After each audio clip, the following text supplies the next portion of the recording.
وکړه که پلار په ژوند کې ووایي چې زما تر مرګ وروسته زما مال ټوله د زامنو دي، اوس لوڼې د پلار تر مرګ وروسته حق غواړي، آیا ودې ته دا حق غوښتل جائز دي که نه؟ که چیرې پلار په خپل ژوند کې حق و زامنو ته بخښلی و او خالي بخښه نه وه بلکې ور تسلیم کړی و، څه شی کړی و؟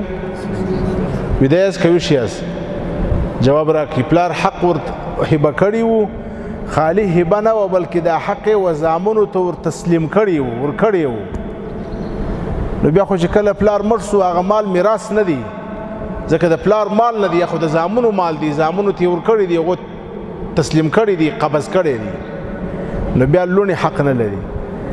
او که چیرې پلار په ژوند کې خالي دا ویلي وي چې زما تر مرګ وروسته دا مال د چا دی؟ د زامنو دی، زما تر مرګ وروسته اوس یې نه دی ورکړی، زما تر مرګ وروسته د زامنو دی، نو بیا چې کله پلار مړ سي د پلار دا وصیت باطل دی، د پلار دا وصیت شرعا نه صحیح کیږي.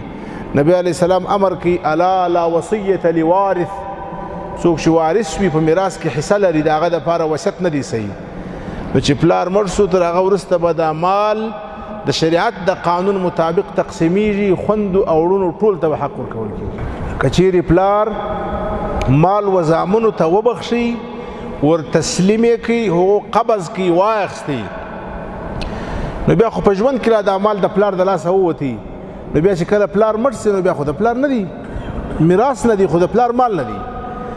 او که چیرې پلار خالي دا خبره کړې وي چې زما تر مرګ وروسته دا مال زما د زامنو دی، لوڼو ته یې مه ورکوي، دا خبره د پلار صحت نه لري، بیا تر مرګ وروسته زامن او لوڼې ټوله په دې کې حق لري.